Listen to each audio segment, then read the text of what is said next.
my name is Leilani, and today we're going to talk about my curriculum choices for my 4th grade daughter. I did do 4th grade twice before with 2 other boys, and those past videos from years ago, I'll go ahead and stick them down in the description box below if you want to check those out, because I know you're on this channel looking at this video because you're looking for your 4th grader to get some ideas.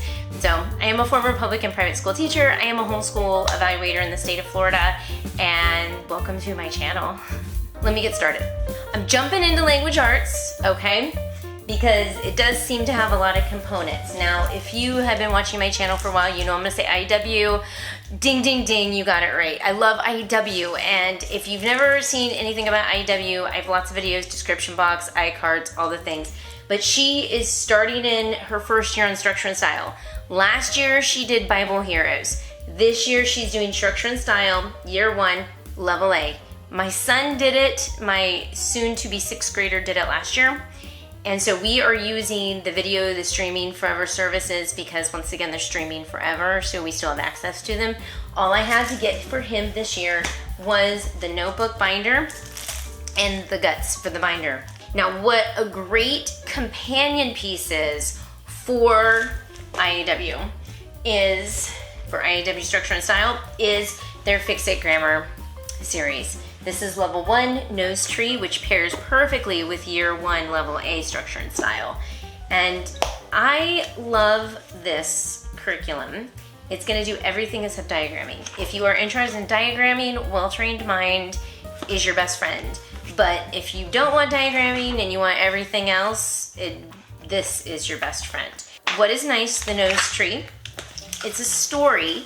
And if you want, we usually do this on the first day, read through the story. And then each and every day, they're going to do a sentence from that story. So here's day 1. Did you ever hear the story of the 3 poor soldiers? You have read it, mark it, fix it. So here's your vocabulary you read, poor. You discuss what that means. Mark it, you've got 2 nouns. You gotta find the 2 nouns, underline them, and put an N above them.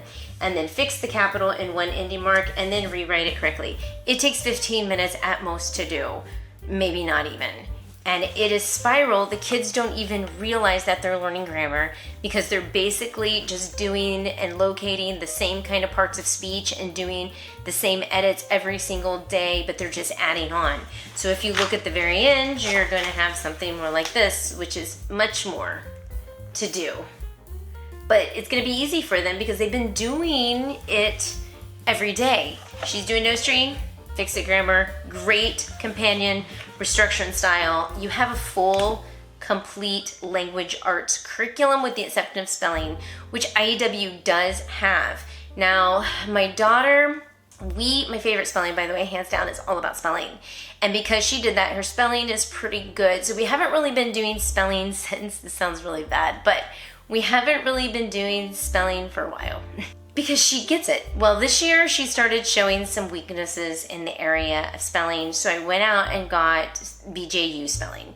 Something just very simple, straightforward, and done, okay? IEW is good, their spelling is good. Basically, they're going to read the word, you write it, and it's like a test every single day until you get all of your words written correctly. And each test has a theme attached to it. It's actually, now that I think about it, it is pretty simple. It's just a matter of, getting to the computer and making sure you sit down and run through it. So, Fix It Grammar, Structure and Style, and then BJU spelling. So that's all her language arts that we're doing this year. By the way, what's really nice too is she already knows her cursive in 4th grade. So when she does the Nose Tree, rewriting the passage, she's gonna write in cursive. She's actually gonna write in cursive with everything. Okay, let's talk math super quick. She is still doing teaching textbooks. Teaching textbooks works really, really well for her. She loves it. That's all we do for math. Now, my husband did request that we do all of their tests and quizzes and exams on paper because he wants to see the work. What's cool about teaching textbooks is that you can print those things out. They have a section. And so that's what we're starting to do with teaching textbooks now. And that's what we will do next year. I'll be honest, a lot of people have a lot of questions about teaching textbooks, if it's good enough, if it's gonna cover all the needs. Watch one of my videos about it and do a free trial. All right, I'm gonna move on to history. I will be honest and say that I have not officially decided what I am doing with her history. We are doing Truth Quest definitely with my older sons, my 2 boys. It is going to be Renaissance Reformation, and I'm just kind of like, she never really got American history. She could listen in on the Truth Quest stuff, but for her, I was thinking about going down the road of Knotgrass. And I like the fact that Knotgrass actually has books that she can read, some literature-based books that she can read. I did try getting into Masterbooks American History this year, and it was working really well in the beginning. Halfway through, she's like, I hate this. I can't take this anymore. I want to throw up if I look at this book again. And I was kind of feeling the same way. Where, like I said, we're probably going to try out Knotgrass. And so, yeah, science. Okay, I am teaching actually at a homeschool co-op the science.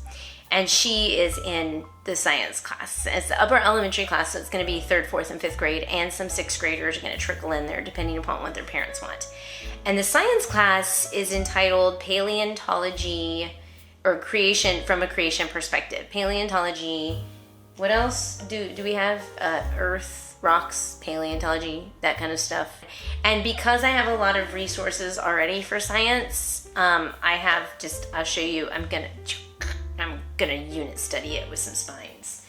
I love doing this kind of stuff, and I can kind of let you know how they work. I'm a huge fan of Apologia, so I will always say for creation-based classes, Apologia is huge. But see, this is just earth science.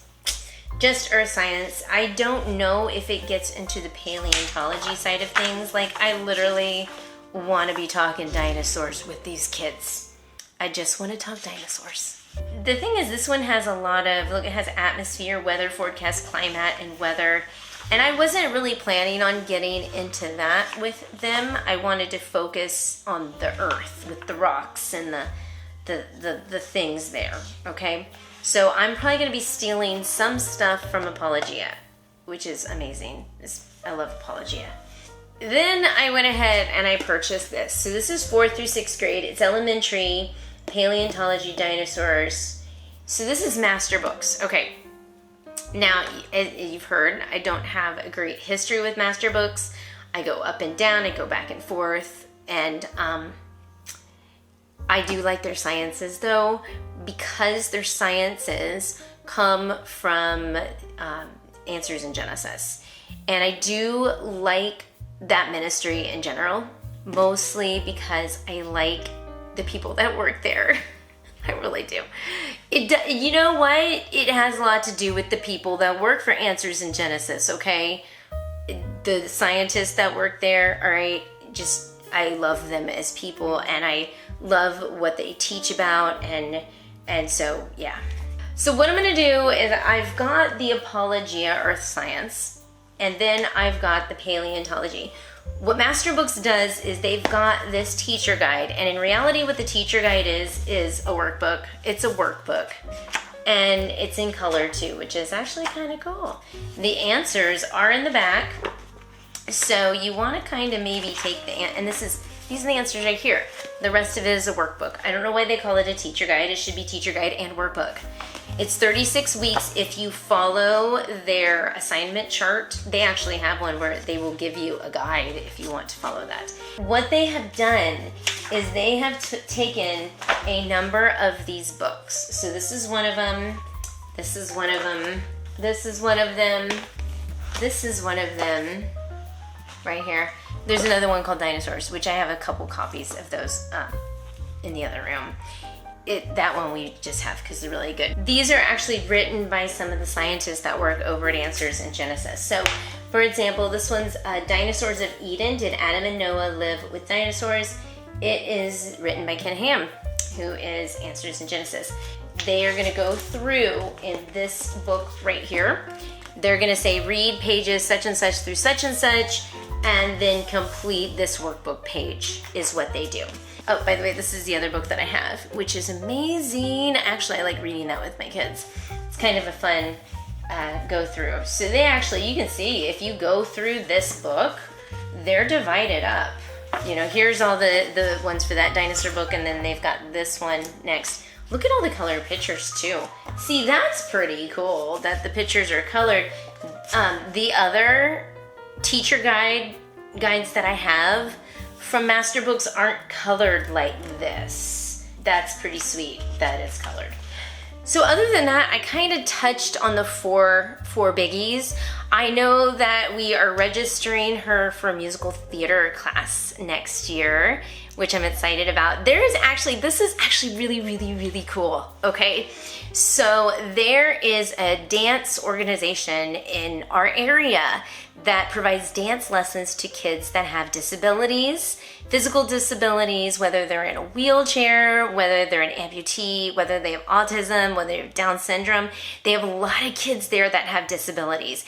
And they also accept children that don't have disabilities. However, this company, they have been blessed so much because the dance instructors, it's just phenomenal. The quality that comes out of this dance studio, it's very high quality. Naomi is involved with this, obviously. I got her into it, and now Hannah, I have convinced her to do musical theater through this dance studio.